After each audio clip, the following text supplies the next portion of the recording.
সালেও উচ্চশিক্ষিত college university পড়ুয়া অনেকেই আত্মহত্যা করেছে, রিপোর্টে এসেছে। ৩-৪ মাস আগে আমার প্রোগ্রাম ছিল সিরাজগঞ্জ ডিস্ট্রিক্ট বটে, কিন্তু ৭ সমুদ্র ১৩ নদী পর, মানে সেই চৌহালির ওই বিশাল চর অঞ্চল যেখানে গাড়ি ঢোকার কোনো পথই নাই। নৌকায় অনেক লম্বা টাইম, সোয়া ঘন্টা মনে হয় পথ চলে তারপরে গেছি কাশীনাথপুর ঘাট থেকে। সেখানে যাওয়ার পর ওইখানে আমাদের এক বন্ধু আছে, সিরাজগঞ্জ রোডে সাখাওয়াত মেমোরিয়াল মেডিকেল কলেজ হাসপাতালের স্বত্বাধিকারী মালিক নজরুল ইসলাম ভাই।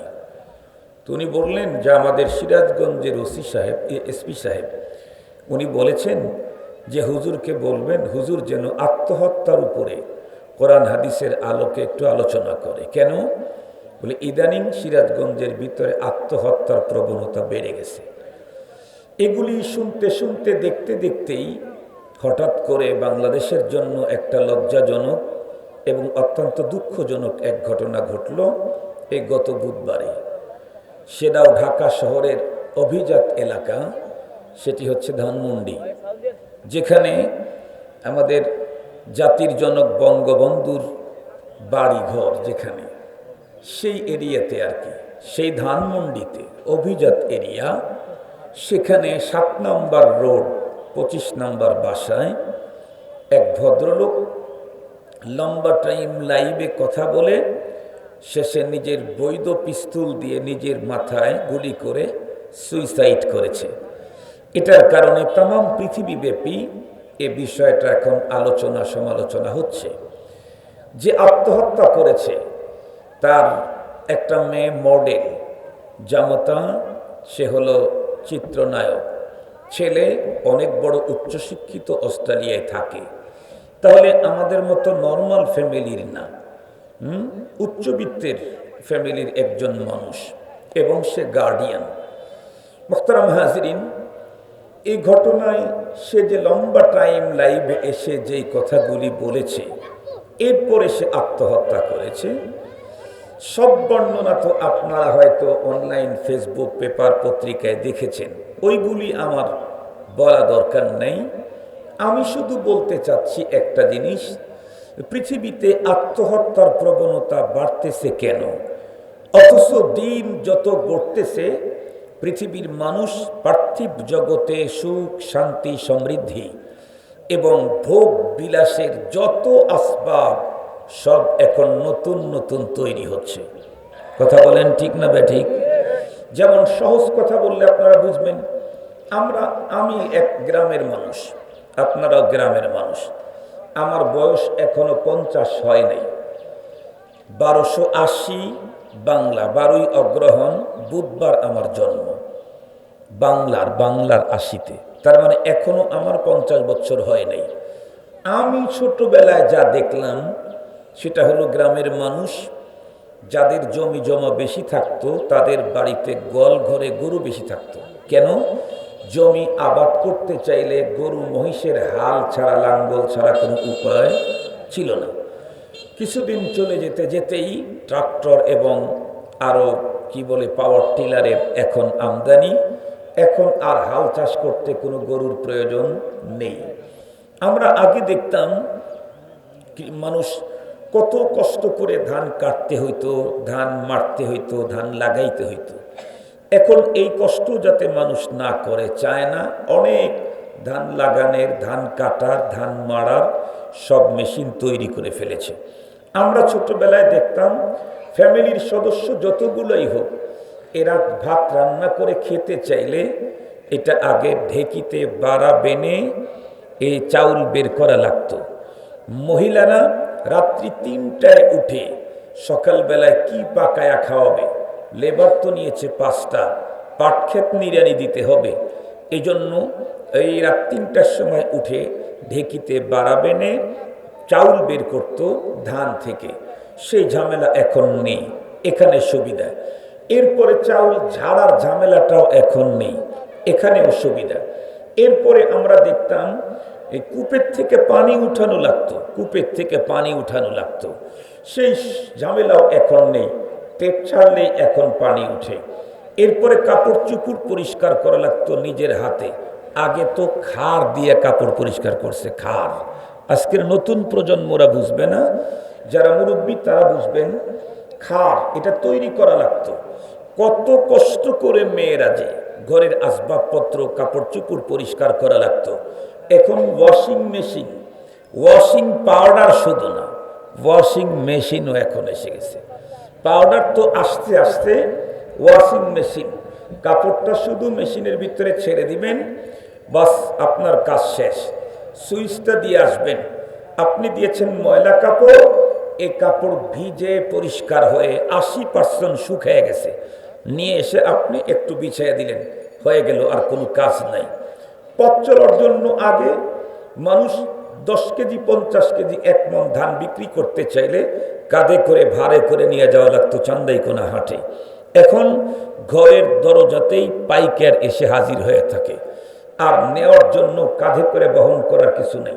প্রযুক্তি এত উন্নত, কেউ কারোর সাথে দেখা করতে চাইলে লম্বা পথ অতিক্রম করে দেখা করা লাগতো।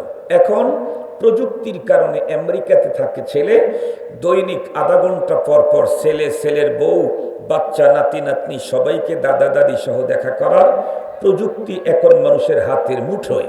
এক কথা, মানুষের জীবনযাত্রা পৃথিবীতে আরামে আনন্দে থাকার যা উপকরণ, এগুলি পৃথিবীতে দিন যত যাচ্ছে ততই আবিষ্কার হচ্ছে। কিন্তু দুনিয়াতে স্বাচ্ছন্দ্যময় জীবন কাটাবার এত ব্যবস্থাপনা, এরপরেও মানুষ সুইসাইড করতে চায় কেন? আত্মহত্যার প্রবণতা বাড়তেছে কেন? আপনারা কি গুরুত্বের সাথে কথাগুলি শুনবেন? মাহতারি একটু এদিক ওদিক চাওয়াচাওয়ি বাদ দেন। আপনারা তো ওয়াজ মাহফিলে আসছেন কতজন? আল্লাহর মেহেরবানিতে আমি যেই মসজিদে জুমার নামাজ পড়াই, আমি 2 মসজিদে জুমার নামাজ পড়াই।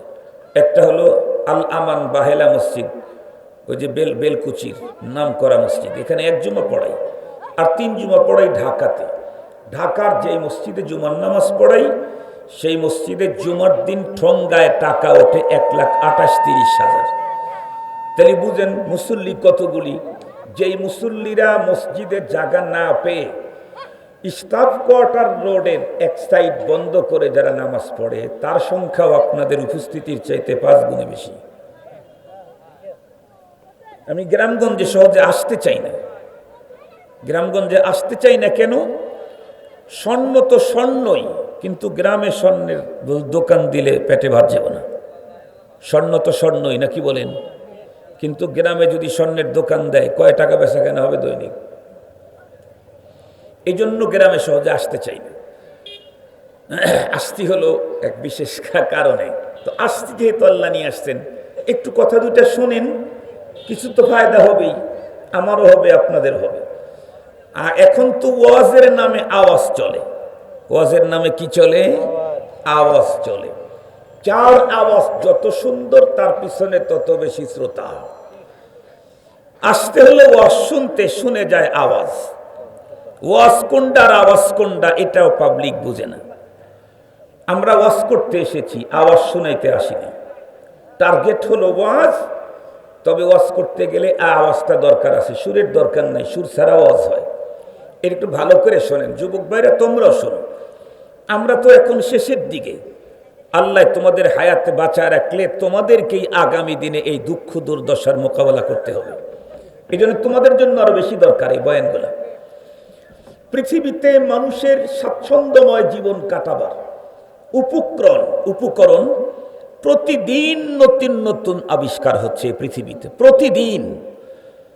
অথচ তাম পৃথিবীর মধ্যে সবচাইতে বেশি মানুষের আনন্দ জীবন কাটাবার উপকরণ যে দেশে বেশি আছে, সেই দেশের মানুষের মধ্যেই আত্মহত্যার প্রবণতা বেশি। কেন? আপনারা শুনলে অবাক হবেন। শুধু আত্মহত্যার প্রবণতা বাড়ছে তা না, বরং আত্মহত্যা করতে গেলে তো, পিস্তুল ঠেকায় আত্মহত্যা করতে গেলে তো শরীরটা কেঁপে ওঠে, আতঙ্কে ভয় পায়। আপনারা মনে হয় দেখেছেন, ওই ভদ্রলোক যে আত্মহত্যা করেছে, তার আগে একটা মিসফায়ার করেছে। ও নিজের পিস্তুলে যখন মিসফায়ার করে, তখনই ও চমকে উঠেছে। তাহলে বুঝেন ওর অবস্থা কত ভয়াবহ ছিল তখন। কেউ যদি গলায় দড়ি দিয়ে মরে, এটা অত্যন্ত কষ্টের। কেউ যদি বিষ খায়, এটা আরো কষ্টের। কেউ যদি গাড়ির নিচে ঝাঁপ দেয়, টুকরো হয়ে যায়, এটাও অনেক কষ্টের। কেউ যদি পানিতে ঝাঁপ দিয়ে পানি খেয়ে খেয়ে মরে, এটাও অনেক কষ্টের। কেউ যদি নিজের শরীরে আগুন লাগিয়ে দিয়ে পুড়ে মরে, এটাও কষ্টের। এজন্য এখন কষ্ট হবে না, আরামে আত্মহত্যা করতে পারবে এই জাতীয় মেশিনও এখন পৃথিবীতে আবিষ্কার হয়েছে। বিজ্ঞানীদের দাবি আত্মহত্যা করবে কিন্তু কষ্ট হবে না, এরকম মেশিন আবিষ্কার করেছে। ওই মেশিনের ভিতরে ঢুকলে মাত্র কয়েক মিনিটের মধ্যেই সে দুনিয়া থেকে বিদায় নেবে, তার কষ্ট হবে না। এটা হলো তাদের দাবি। তবে বিজ্ঞানীদের সব দাবি সঠিক না। যেমন কিছুদিন আগে সোশ্যাল মিডিয়াতে শুনতে পারলাম, দেখতে পারলাম, চায়না নাকি এক সূর্য আবিষ্কার করেছে।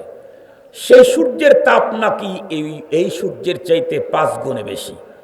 আপনারা বলেন তো দেখি, এই বক্তব্য কমপ্লিট পুরা পাগল ছাড়া কেউ কি দিতে পারে? কারণ সূর্য ওই জাতীয় তাপওয়ালা সূর্য যদি তুমি তৈরি করো, যার পাওয়ার এই সূর্যের চাইতে বেশি, তাহলে তুমি ওটার কাছে গেলা কেমনে? ওটা রাখছো কোথায়?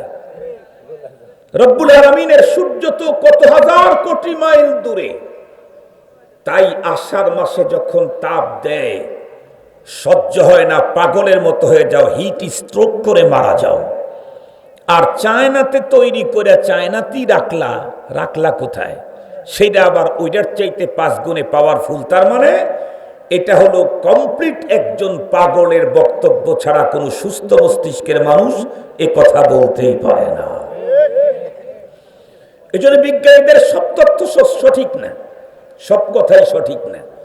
ওরা বলতেছে যে আমরা যে মেশিন তৈরি করেছি আত্মহত্যার, কেউ যদি আত্মহত্যা করতে চায় তাহলে এই মেশিন নিয়ে আত্মহত্যা করবে, তাহলে ওর কোনো ঝামেলাই হবে না। অথচ কোরআনুল কারীমে আল্লাহ রাব্বুল আলামিন পয়গম্বর তার হাদিসে পাকের মধ্যে মৃত্যু যন্ত্রণার কথা অনেক বর্ণনা করেছেন। মৃত্যু যন্ত্রণা কত কঠিন, মৃত্যু যন্ত্রণা কত ভয়াবহ, কত সিরিয়াস, এ বিষয়ে অনেক বর্ণনা হাদিসে এসেছে, কোরআনে পাকের মধ্যে এসেছে। আর ওরা বলতেছে কি, আত্মহত্যা করবে কিন্তু কোনো ঝামেলা হবে না। সেদিকে যেতে চাই না। আমার আলোচনা হলো একটাই, তাহলে পৃথিবীতে মানুষ আনন্দে আরামে দিনাতিপাত করার, নতুন নতুন মেশিন তৈরি করার পরেও, প্রযুক্তি উদ্ভাবনের পরেও আত্মহত্যা এতটাই মানুষ চয়েস করতেছে, এত আরামে থাকার ব্যবস্থা, তারপরেও মানুষ মরতে চাইতেছে কেন? কথা কি বুঝাইতে পারছি আপনাদেরকে? এত আরামে দুনিয়াতে থাকার ব্যবস্থা, এরপরেও মানুষ মরতে চাচ্ছে কেন? আরামের সমস্ত কিছু সামগ্রী তৈরি করে যদি মরতেই হয়, মরে যেতে চাই, তাহলে এই আরামের গাড়ি আর বাড়ি তৈরি করার কোনো যুক্তি কোথায় নাই। মুহতারাম হাজিরিন, তার কারণ হল 100% এবং তার উপরের সত্য কথা হলো, এই পৃথিবীতে কেউ যদি মানুষ হয়ে থাকে, মানুষ, এই লোকটার সুখ শান্তি সমৃদ্ধি সবগুলি শুধুমাত্র কেবলমাত্র ইসলামের মধ্যে। ইসলামকে ছেড়ে দিয়ে ভিন্ন কোনো তন্ত্র মন্ত্র মতবাদ, অন্য কোনো ফর্মুলা, এগুলি দিয়ে কখনোই মানুষ পৃথিবীতে শান্তি পেতে পারে না, আর পরকালের মুক্তি তো সম্ভাবনাই নাই। মুহতারাম হাজিরিন, আজকে তামাম দুনিয়াতে সুইসাইডের প্রবণতা বৃদ্ধি পেয়েছে, অথচ দুনিয়াতে আনন্দে জীবন কাটাবার উপকরণ কমপ্লিট, এরপরেও মানুষ মরতে চাচ্ছে। কারণ এই উপকরণ মানুষকে বাহ্যিক শান্তি দিলেও ভিতরের প্রশান্তি আনতে সক্ষম নয়। ভিতরের প্রশান্তি যদি কেউ পেতে চায়, তাহলে তাকে আসতে হবে আল্লাহ পাকের শরণে। আল্লাহ পাকের কোরআনে আল্লাহ তাআলা বলেন, আলা বিযিকরিল্লাহি তাতমাইন্নুল কুলুব, নিঃসন্দেহে আল্লাহ পাকের শরণেই মানুষের অন্তর প্রশান্তি পায়, তৃপ্তি পায়, মজা পায়, শান্তি পায়। আল্লাহ পাকের শরণে।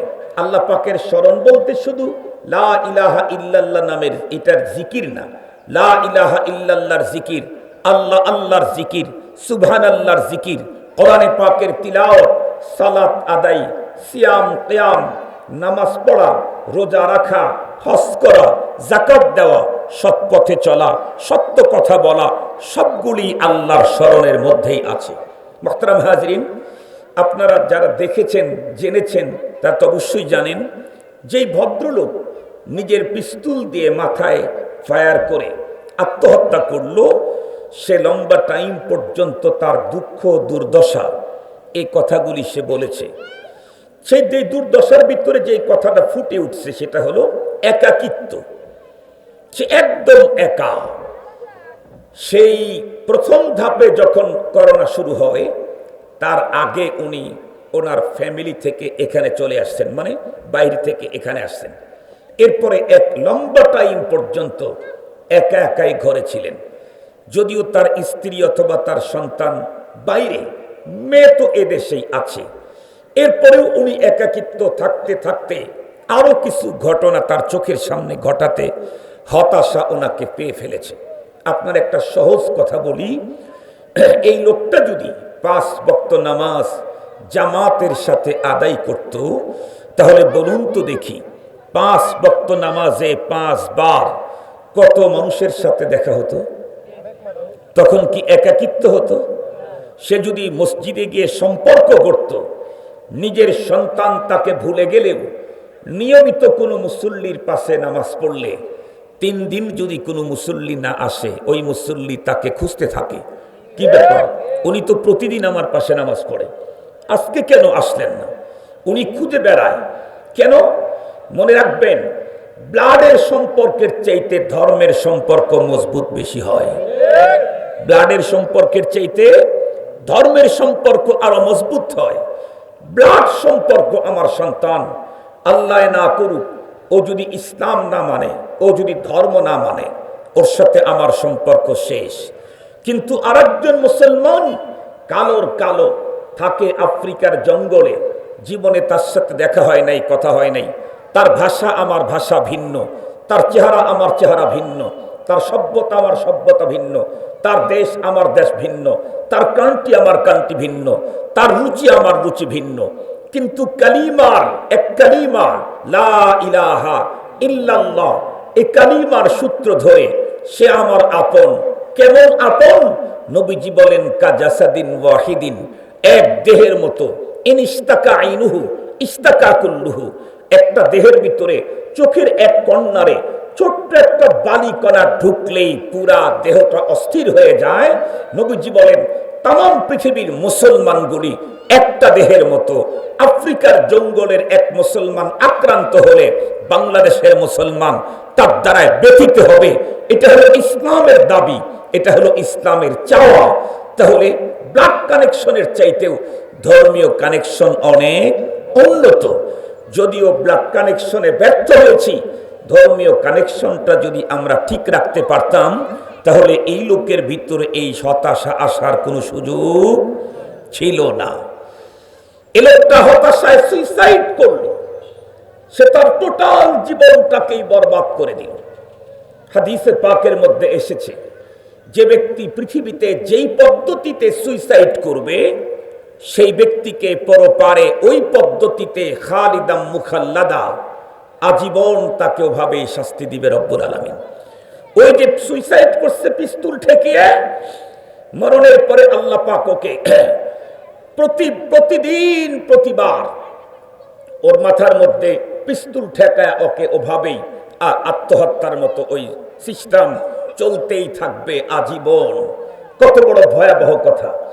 আমি এই সুইসাইড করা কত বড় অপরাধ, এটা করলে তারপরে তার জানাজা, তার জন্য দোয়া করা জায়েজ আছে কিনা, এ বিষয় নিয়ে কথা বলবো না। আমি শুধু কথা বলবো হলো একটা বিষয়, সেটা হলো একটা পথ যদি মানুষ অবলম্বন করে, তাহলে তার জীবনে সুইসাইড করার পরিবেশই তৈরি হবে না। পরিবেশে যদি তৈরি না হয়, তাহলে তো আর ওর পরবর্তী সলিউশন জানার দরকার নেই। মুহতারাম হাজরিন, খুব ভালো করে মনে রাখবেন, আজকে বাংলাদেশের যত জায়গায় যাই, সব জায়গাতে গেলে শুধু একটা কমপ্লেন, হুজুর ছেলেরা বাবাদের কন্ট্রোল মানে না। ছেলেরা মাকে শ্রদ্ধা করে না, ছেলেরা পিতামাতার হক মানে না, ছেলেরা এখন বাবা মার কন্ট্রোলের বাইরে চলে গেছে। এই কমপ্লেন খুব শুনতে পাই, কিন্তু আমার ছেলে আমার কন্ট্রোলের বাইরে কেন চলে গেল? এজন্য আমার খুব মাথা ব্যথা। খুব ভালো করে বুঝবেন, এটা স্বাভাবিক, কিন্তু মনে রাখতে হবে, আমি বাবা যেমন আমার সন্তানের কাছে তার পাওনাগুলি, আমার পাওনা চাই, আমার সন্তানও তো আমার কাছে কিছু পাওনা আছে। শুধু আব্বা আম্মার হক নাকি সন্তানের হক নাই? আব্বা আম্মার হক হলো পরে, সন্তানের হক হলো আগে। যতদূর পর্যন্ত আওয়াজ যায় ভালো করে শুনবেন, সন্তানের জিম্মায় আব্বার হক, এটা পরে।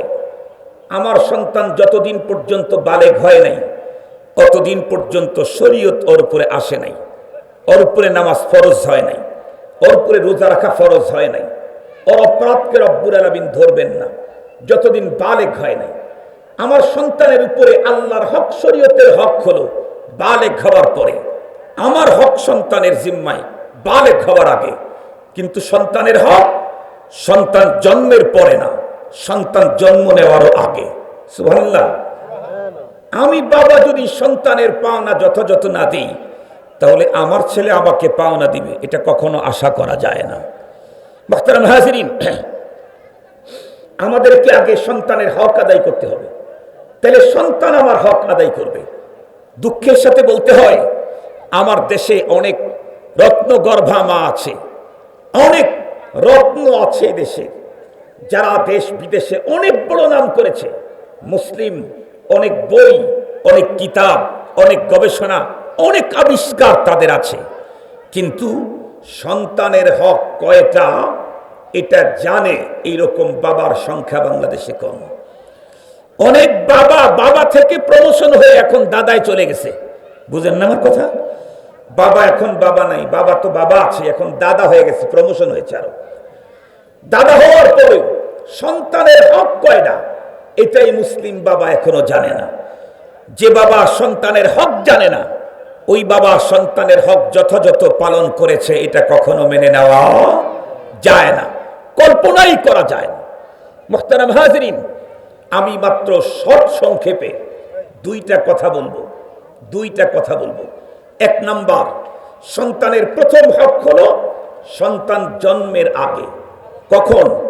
যেদিন সন্তানের বাবা বিয়ে করতে যাবে সেই দিন সন্তানের প্রথম হক।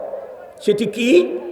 বাবাকে অবশ্যই আজকে দেখে শুনে ভেবে চিনতে সতী সাধুরী দিনদার পরহেজগার একজন মেয়েকে স্ত্রী হিসেবে গ্রহণ করতে হবে। কেন? মনে রাখতে হবে, আমি আজকে যেই মেয়েটাকে নববধূর সাজে সাজিয়ে আমার বাসর ঘরে নিয়ে আসছি, এই মেয়েটাই আগামী দিনে আমার সন্তানের মা। কথা বলেন না কেন? নাকি অন্য কেউ হবে? আমি আজকে যাকে নববধূর সাজে সাজিয়ে আমার বাসর ঘরে নিয়ে আসছি, এই মেয়েটাই আগামী দিনে আমার সন্তানের মা।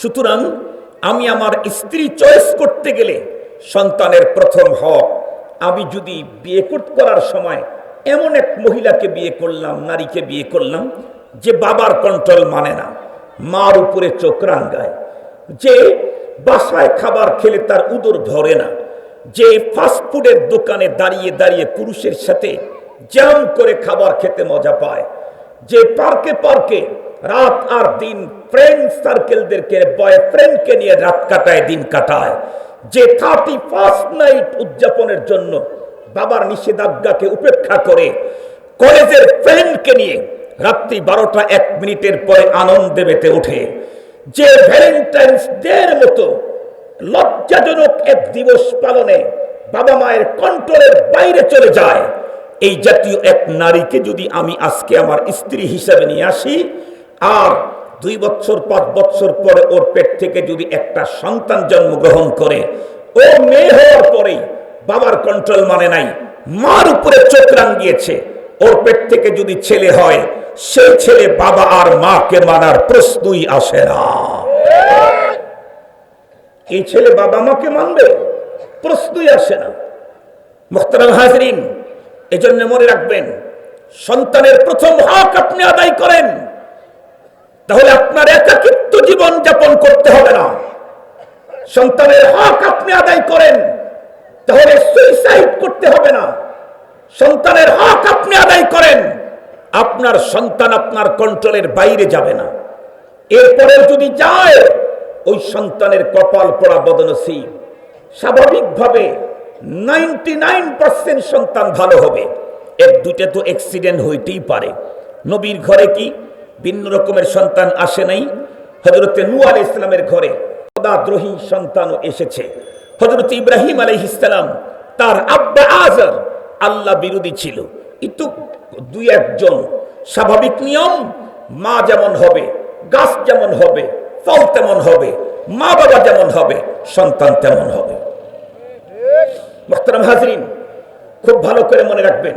তাহলে প্রথম নাম্বার হক সন্তানের, তার জন্য সতী সাদরী দিনদার একজন মা চয়েস করা। মনে থাকবে তো আপনাদের? মনে থাকবে তো আপনাদের? মুহতারাম হাজরিন, দ্বিতীয় নাম্বার হক কি? হক তো অনেকগুলি, বলতে গেলে তো লম্বা টাইম পার হয়ে যাবে। এই জন্য আমি সবগুলি বলবো না, গুরুত্বপূর্ণ যে দুইটা কথা আমি বলবো। দ্বিতীয় নাম্বার হলো সন্তানদেরকে ছোট্টবেলায় দিন শিক্ষা দেওয়া। দিন শিক্ষা দেওয়া, ওদেরকে শিষ্টাচার, নীতি নৈতিকতা তথা আল্লাহ পাকের পরিচয় করায় দেওয়া।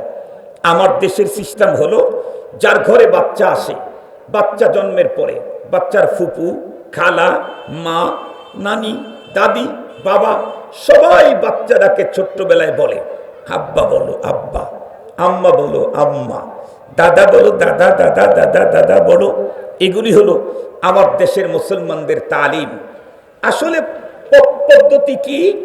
আসল পদ্ধতি হলো, আমার ঘরে আল্লাহ পাক বাচ্চা দিলে, এই বাচ্চা ছেলে হোক, মেয়ে হোক, নাতি হোক, নাতনি হোক, ভাগ্না হোক, ভাগ্নি হোক, ভাতিজা হোক আর ভাতিজি হোক, সর্বপ্রথম তাদেরকে আল্লাহকে চিনানো, আল্লাহর পরিচয় করায় দেওয়া।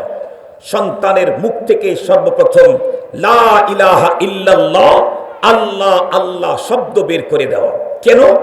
যেই সন্তান আব্বাকে চিনবে, আল্লাহকে চিনবে, এ সন্তান আব্বাকেও চিনবে, আম্মাকেও চিনবে, খালাকেও চিনবে, বউকেও চিনবে, প্রতিবেশীকেও চিনবে। যে আল্লাহকেই চিনে না, ও আব্বা আম্মা চেনার প্রশ্নই উঠে না। জ্বলন্ত প্রমাণ বাংলাদেশের দুই ঘটনা। একটা তো কিছুক্ষণ আগেই বললাম, যে ভদ্রলোক নিজের পিস্তল ঠেকিয়ে আত্মহত্যা করল, সেই লোকের ছেলেও আছে, মেয়েও আছে। তার বাড়ি গ্রামে না, তার বাড়ি ঢাকা শহরের আভিজাত এরিয়া, ধানমন্ডিতে তার বাসা। কোটি কোটি টাকার অ্যাসেট সম্পদ তার আছে। ছেলে থাকে বাইরে, মেয়েও দেশে, কিন্তু বাবার থেকে দূরে। খুব ভালো করে মনে রাখবেন, কেন এই অবস্থা?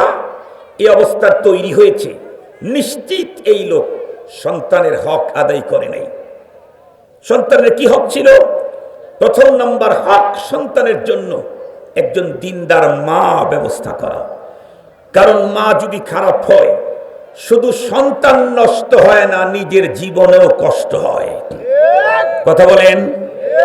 সন্তানের মা যদি খারাপ হয়, শুধু সন্তান নষ্ট হয় না, আমার জীবনও কষ্ট হয়। শুধু সন্তান নষ্ট হয় না, নিজের জীবনে কষ্ট হয়, পুরা ফ্যামিলিতে অশান্তির দাবানল চলতে থাকে। মুহতারাম হাজরিন, আমার এক উস্তাদের কথা আপনাদেরকে শুনাই। সন্তানকে যদি আল্লাহর পরিচয় করায় দেওয়া যায়, তাহলে এই সন্তান আব্বাকে চিনে, আম্মাকে চিনে। আমার উস্তাদ হযরত মাওলানা মুজিবুর রহমান হাফিজাহুল্লাহ, উনি 2-3 বছর আগেও আমাদের রৌহা মাদ্রাসাতে পড়াইতেন। এর অনেক আগে আমরা যখন বেতুয়া মাদ্রাসায় পড়ি, হুজুর তখন বেতুয়া মাদ্রাসা পড়াইতেন, আমরা হুজুরের কাছে পড়তাম, হুজুরের ছাত্র। হুজুরের কাছ থেকে নিজের তার জবান থেকে আমি শুনেছি, হুজুর বেতুয়া মাদ্রাসা থেকে চলে যাওয়ার পরে চট্টগ্রাম, ওই বান্দরবন খাগড়াছড়ি এলাকাতে, বান্দরবন ওইখানে একটা মাদ্রাসা আছে, ওই মাদ্রাসা সুখবিলাস মাদ্রাসা। এই মাদ্রাসার শিক্ষা সচিবের দায়িত্বে ছিলেন। আর হুজুর এত এক্সপার্ট ব্রেনি, আপনারা শুনলে অবাক হবেন। আপনাদের বগুড়া জামিল মাদ্রাসার একজন উস্তাদ ছিল, হযরত মাওলানা একরাম হোসেন ওদুদি। উনি নিজে বলতেন আল্লাহ যদি আসমান থেকে কোনো কিতাব এখন পাঠায় দেয় প্যাকেট করে, আর কিতাবটার সাথে সাথে খুলে একবারও না দেখে মোতালা করা ছাড়া পড়ানোর যোগ্যতা আল্লাহ আমাকে দান করছেন। এত সিরিয়াস ব্রিলিয়ান্ট মানুষ ছিলেন উনি। এই হুজুরও বলতেন যে আমি কিন্তু মুজিব সাহেবের সামনে পড়াইতে গেলে আমার কলজা কাঁপে, আমার একটু ভয় লাগে। তাহলে বুঝেন মুজিব সাহেব কত বড় আলিম, ইমামুল মাকুলাত বলা যেতে পারে আমাদের ওই হুজুরকে। বর্তমান বাংলাদেশের ভিতরে মাকুলাতের ইমাম কারি ইলিয়াস সাহেব, ওনার স্নেহভাজন ছাত্র আমাদের উস্তাদ আল্লামা মুজিবুর রহমান হাফিজাহুল্লাহ। হুজুর বলেন, আমি সুখবিলাস মাদ্রাসার নাজেমে তালিমাত শিক্ষা সচিবের দায়িত্ব পালন করি।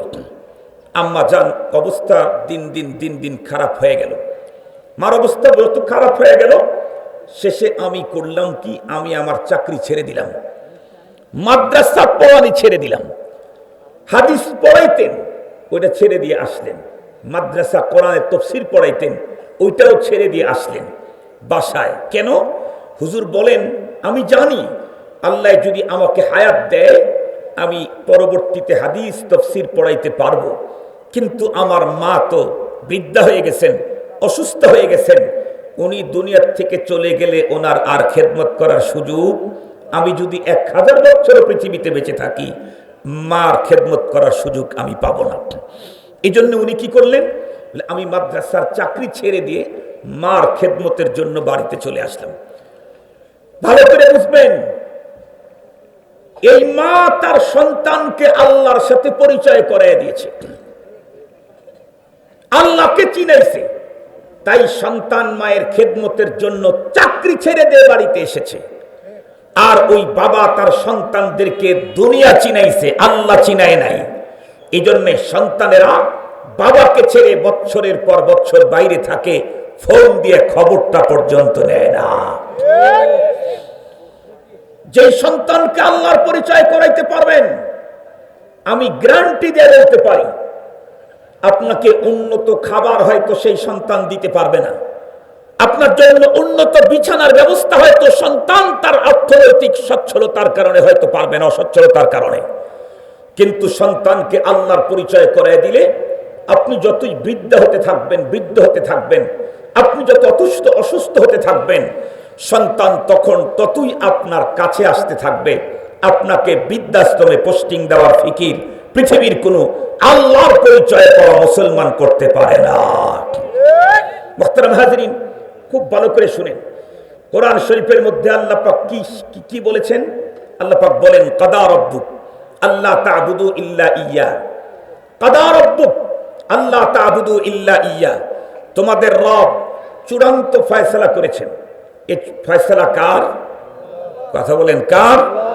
আল্লাহর চূড়ান্ত ফয়সালা। আল্লাহ তা'বুদু ইল্লা ইয়্যা, ইবাদত শুধু একজনের করতে পারবা, সে কে? কথা বলেন, কে? আল্লাহ ছাড়া অন্য কারো ইবাদত, পীরের ইবাদত, পয়গম্বরের ইবাদত হয় না, পীরের ইবাদত হয় না। ইবাদত হয় কার? একমাত্র আল্লাহ। সিজদা একমাত্র আল্লাহর সামনে। কোন পীর, কোন পয়গম্বর, কোন গাউস, কোন কুতুব কারোর সামনে মস্তক অবনত করা যাবে না। মান্নত মানতে হবে একমাত্র আল্লাহর নামে। জিন্দা মরা কোন ওলির নামে মান্নত মানা যাবে না। মুহতারাম হাজিরিন, এটা লম্বা কথা, ওটাও বলবো না। পরবর্তীতে আল্লাহ পাক বলেন, আমার প্রথম চূড়ান্ত সিদ্ধান্ত হলো আমি ছাড়া কারো ইবাদত করতে পারবো না। 2 নাম্বার, ওয়া বিল ওয়ালিদাইনি ইহসানা, এটা আল্লাহ পাকের চূড়ান্ত সিদ্ধান্ত। যতটুকু পর্যন্ত মাইকের আওয়াজ যায়, ঘরে বসে আছেন, ঘরে থেকেই শোনেন। নামাজ পড়া কার অর্ডার? যাকাত দেওয়া কার অর্ডার? হজ করা কার অর্ডার? রোজা রাখা কার অর্ডার? পর্দা করা কার অর্ডার? আব্বা আম্মার সাথে ইহসান করতে হবে তার অর্ডার। নামাজ পড়া যেমন ফরজ, আব্বা আম্মার সাথে ইহসান করা ফরজ। রোজা রাখা যেমন ফরজ, আব্বা আম্মার সাথে ইহসান করা ফরজ। হজ করা যেমন ফরজ, আব্বা আম্মার সাথে ইহসান করা ফরজ। খুব ভালো করে বুঝবেন, আপনারা গ্রামের মানুষ, ছোট বাচ্চারাও এখানে আসে, আপনাদেরকে বুঝাবার জন্য 3টা শব্দ আমি আপনাদের খেদমতে পেশ করি।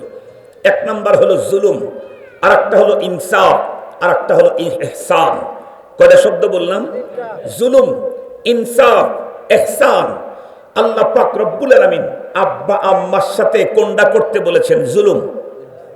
ইনসাফ কি করতে বলেছেন? ইহসান। তাহলে আসুন, জুলুম কি? জুলুম হলো কেউ আমার সাথে খারাপ আচরণ করে নাই, আমি তার সাথে খারাপ আচরণ করে ফেললাম। কেউ আমাকে কষ্ট দেয় নাই, আমি তাকে কষ্ট দিয়ে ফেললাম, এটা জুলুম। জুলুমের আরো একটা আছে, কি? কেউ আমাকে কষ্ট দিয়েছিল, আমিও তাকে কষ্ট দিলাম, কিন্তু সে যতটুকুন কষ্ট দিয়েছিল তার সাথে একটু বেশি দিলাম, তাহলে এটাও কি? জুলুম। এই দুইটা হলো জুলুম। এই দুই প্রকারের আচরণ পৃথিবীর কারো সাথেই ইসলাম অনুমতি দেয় নাই। হিন্দু হোক, বৌদ্ধ হোক, চালাল হোক, মদ হোক, এমনকি কুকুর শুকুর প্রাণী, এদের উপরেও জুলুম করার অধিকার শরীয়তে নাই। দেখেন শরীয়ত কি মজা। আমরা গরু জব করব, গরুর কলিজা খাবো, পোকড়া খাবো, নাড়ি খাবো, ভড়ি খাবো, মগজ খাবো, জিব্বা খাবো, পা খাবো, চামড়াও যদি কেউ মাথার চামড়া মোটা হয় সিস্টেম করে খাবেন, অনুমতি আছে শরীয়তে, জায়েজ আছে। কিন্তু জব করতে গিয়ে ধারালো তরবারি ছাড়া ভোতা তরবারি দিয়ে জব করতে গিয়ে কষ্ট দিবেন, এটা জায়েজ নাই। আমার কথা কি বুঝাইতে পারছি আপনাদেরকে?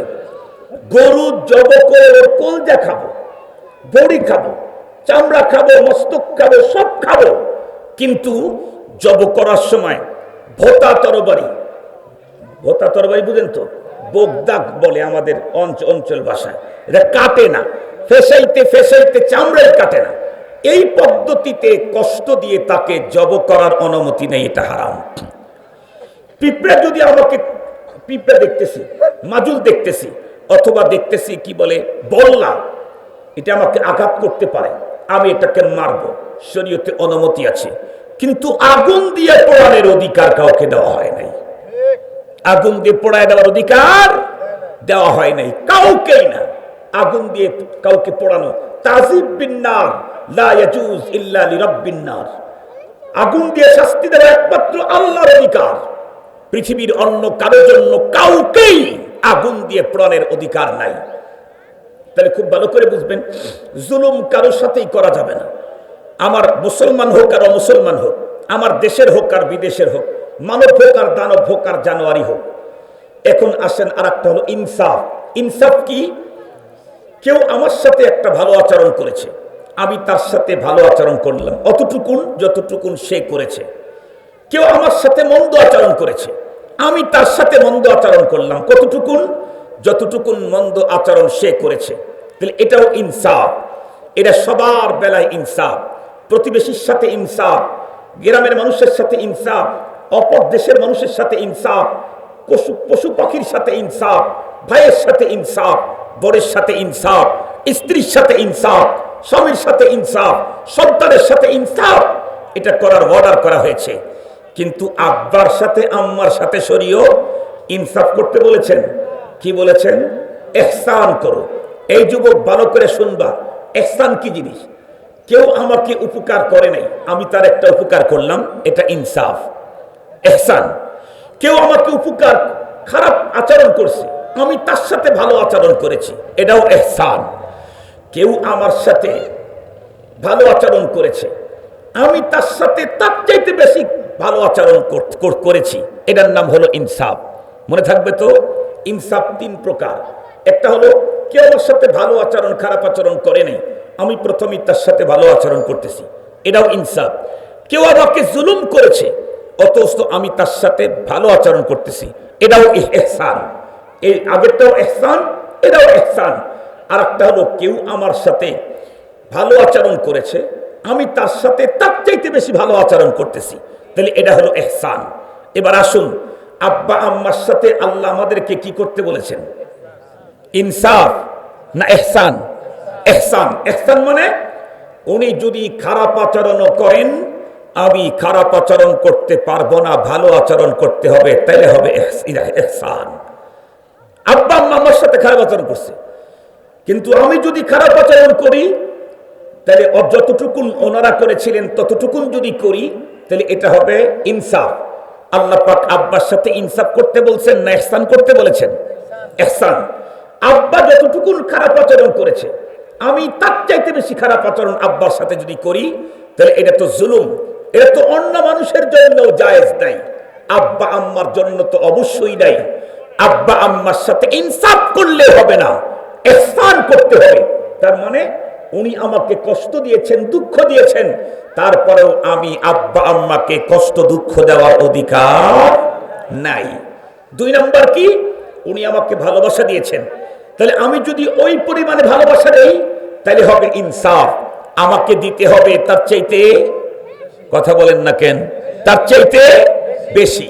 এবার যুবক ভাই যারা আসো, বৃদ্ধ বয়স্ক বাবাজি যারা আছেন, তাদেরকে একটা কথা শুধু বলবো, আমরা এখানে যারা এখন আছি, ছোট্টবেলায় আমাদের অবশ্যই মায়ের দুধ পান করাকালীন সময় 1টা অথবা 2টা শীতকাল আমরা পার করেছি, মাস্ট বি। নাকি আমরা যেই বছর জন্ম নিয়েছি ওই বছরে শীতকাল আসে নাই? কথা বলেন না কেন, অবশ্যই এসেছে। শীতকালের অবস্থা কি হয়?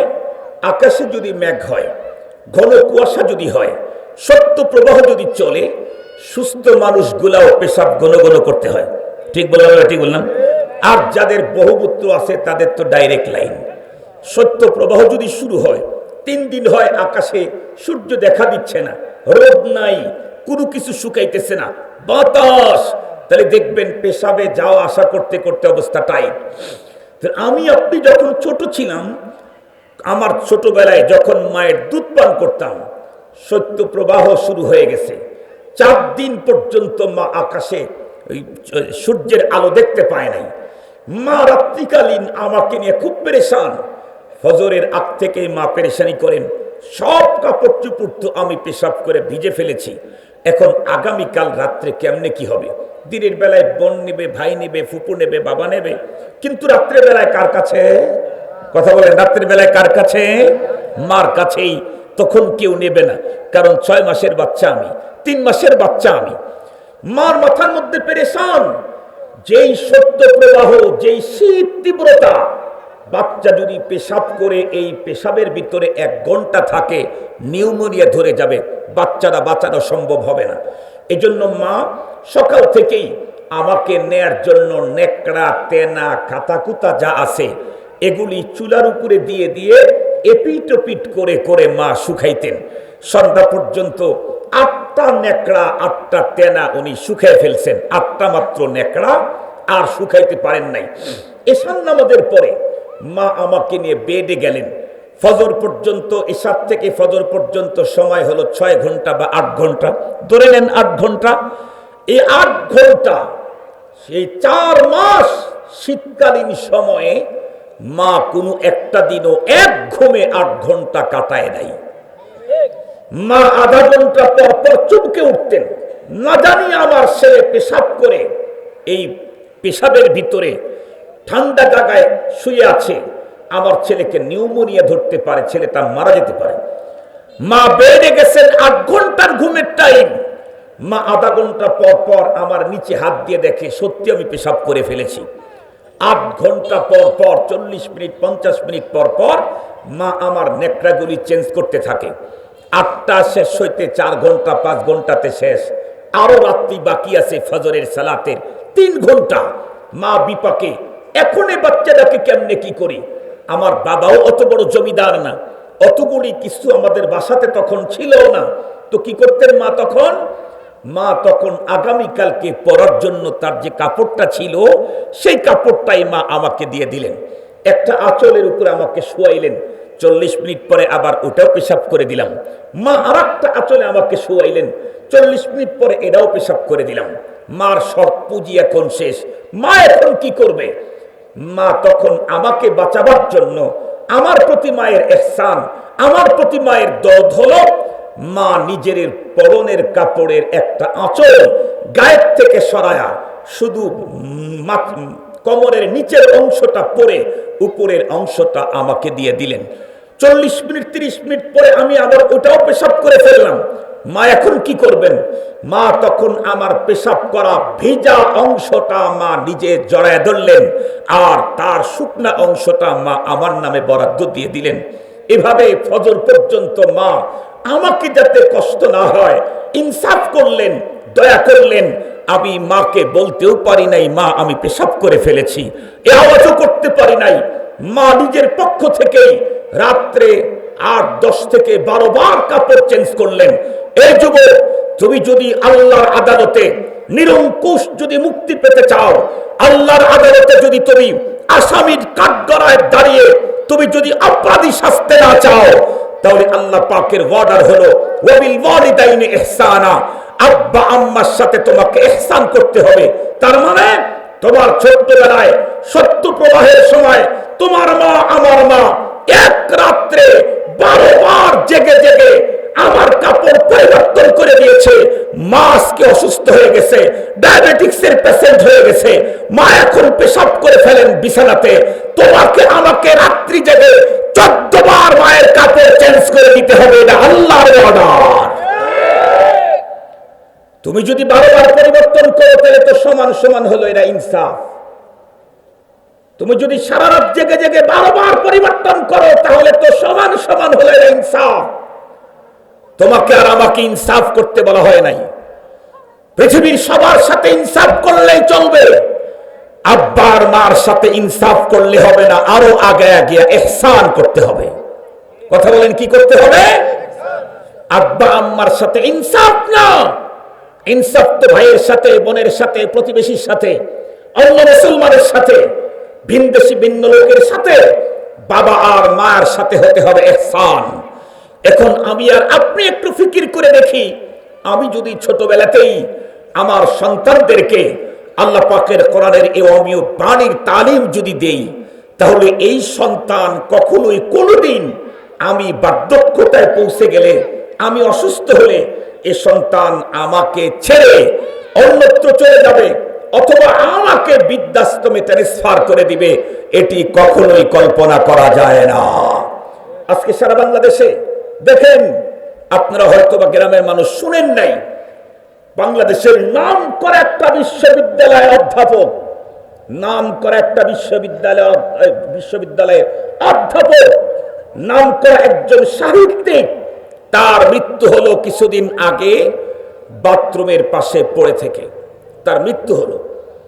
তার ছেলে একটা না, একাধিক ছেলে আছে, কেউ এদেশে, কেউ ওদেশে, কেউ সে দেশে। এই বাবা এত বড় শিক্ষিত সাহিত্যিক, এত টাকার মালিক, কোটি কোটি টাকা ব্যয় করে তার সন্তানদেরকে বিদেশে এস্টাবলিশ করেছে। আজকে সেই বাবাকে একা একা বাথরুমের দরজায় মরে পড়েছিল, এ খবরটা পর্যন্ত সন্তানেরা ফেসবুকের মাধ্যমে জানতে পেরেছে। সন্তানের এই খবরটাও নাই। সন্তানের আচরণ কেন? আল্লাহ পাক আমার জিম্মায় সন্তানের জন্য যে হক দিয়েছিলেন তার একটা হলো সন্তানকে ছোটবেলা থেকে আল্লাহর পরিচয় করে দেওয়া, শিক্ষা, সংস্কৃতি, নীতি, নৈতিকতা, শিষ্টাচার, সর্বোপরি আল্লাহর কোরআনের শিক্ষা দেওয়া। এখান থেকে আমি সন্তানকে বঞ্চিত করার কারণে আমি আমার সন্তানের কাছ থেকে ইহসান পাওয়া থেকে বঞ্চিত। মনে থাকবে আপনাদের কথা বলি, মনে থাকবে কথা বলি। এই জন্য আপনাদের কাছে আমার করজোড়ে একটাই অনুরোধ, আর কিছু শিখান আর নাই শিখান, কমপক্ষে সন্তানদেরকে ছোটবেলায় আল্লাহর পরিচয় করায় দেন, দিন শিখান, ইসলামী শিষ্টাচার, সভ্যতার, সংস্কৃতির শিক্ষা দিয়ে দেন। তাহলে ইনশাআল্লাহ আপনি যত বার্ধক্যতায় পুষবেন, আপনি যত অসুস্থ হবেন, সন্তান তত দূরের থেকে আপনাকে বুকে কোলে জড়ায় ধরবে। আমি নিজে লা ফখরা, অহংকার করে বলছি না, বলতেছি আপনাদেরকে, আমার আব্বাজান রহমতুল্লাহ আলাই, আপনারা অনেকেই তাকে চিনতেন, কারি হাসান আলী খান রহমতুল্লাহ আলাই বেতুয়া মাদ্রাসার প্রতিষ্ঠাতা ছিলেন, এক সময়ের মুহতামিম ছিলেন। আব্বাজানের এক ছাত্র ছিল আপনাদের গ্রামে, মনে হয় আব্দুল কাদের ভাই নাম, ক্যান্সার হয়ে মারা গেছেন। আব্বাজানের খুব কাছের প্রিয় ছাত্র ছিলেন।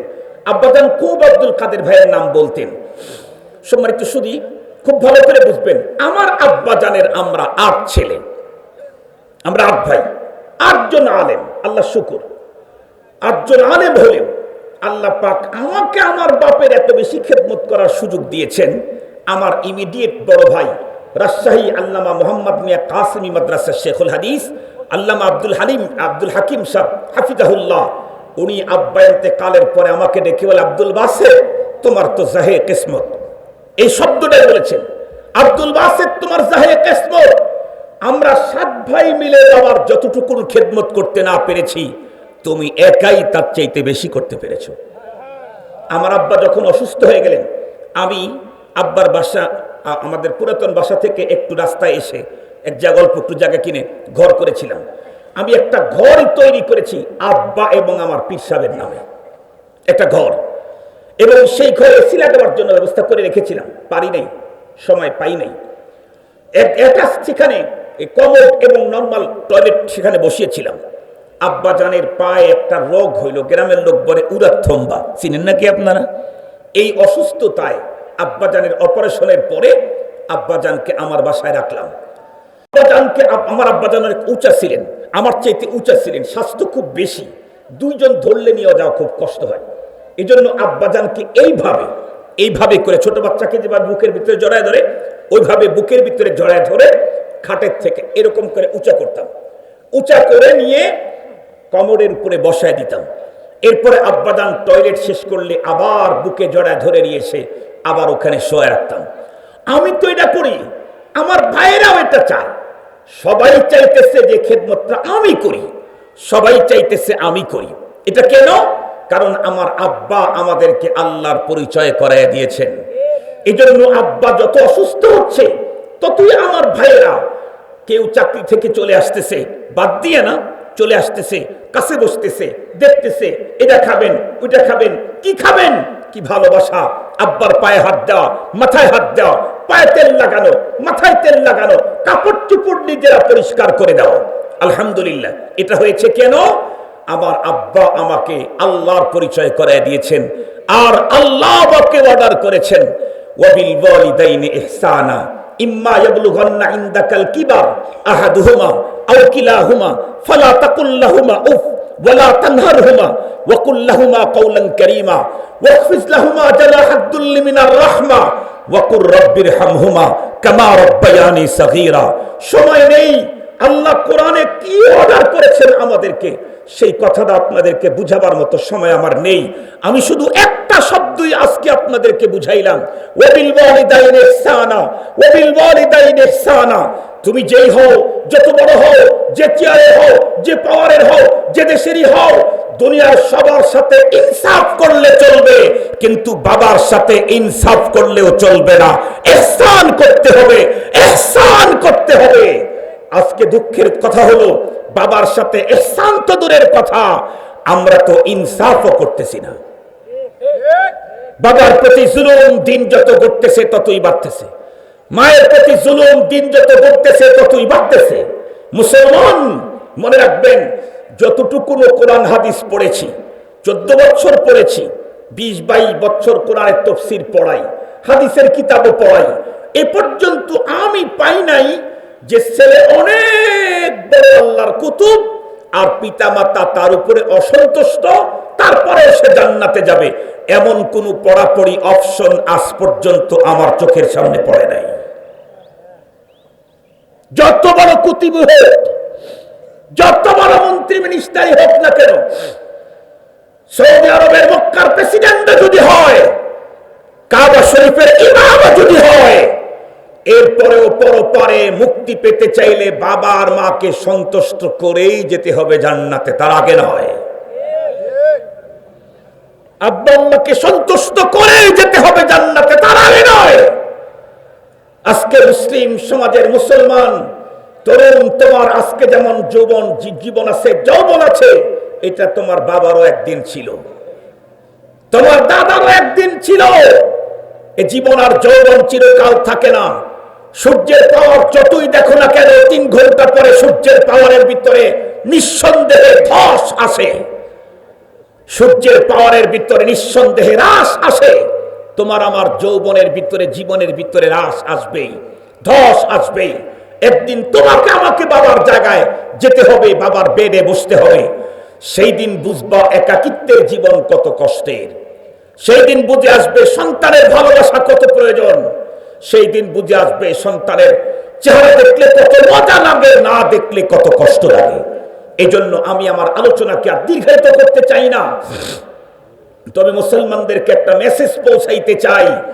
সুইসাইড আর আত্মহত্যার মতো জঘন্যতম অপরাধ থেকে দেশ, জাতি, সমাজকে মুক্ত করতে চাইলে সর্বপ্রথম যে কাজটা করতে হবে সেটা হলো আমরা পিতা আমাদের সন্তানদের হক আদায় করতে গিয়ে সর্বপ্রথম সন্তানদেরকে আল্লাহর সাথে পরিচয় করায় দিতে হবে। আপনারা সারা বাংলাদেশে জরিপ চালায় দেখেন, বাংলাদেশের বৃদ্ধাশ্রমে যত হাজার লোক দেখবেন OC, DC, SP, professor, doctor, doctor, দেখবেন মন্ত্রী, দেখবেন কোটি কোটি টাকা মিল কারখানা, ইন্ডাস্ট্রিজ, গ্রুপ অফ ইন্ডাস্ট্রিজ, কবি, সাহিত্যিক, এই জাতীয় লোকদের পিতামাতা বৃদ্ধাশ্রমে আছে। একজন মোল্লার পিতামাতা বৃদ্ধাশ্রমে পাবেন না, একজন মোল্লার পিতামাতা বৃদ্ধাশ্রমে পাবেন না। মোল্লা আপনাকে উন্নত বিল্ডিং করে দিতে হয়তো পারবে না, অত কামাই অত ইনকাম মোল্লার নাই, কিন্তু বৃদ্ধ অবস্থায় আপনাকে বুকে জড়িয়ে ধরে ভালোবাসা দিতে পারবে মোল্লা।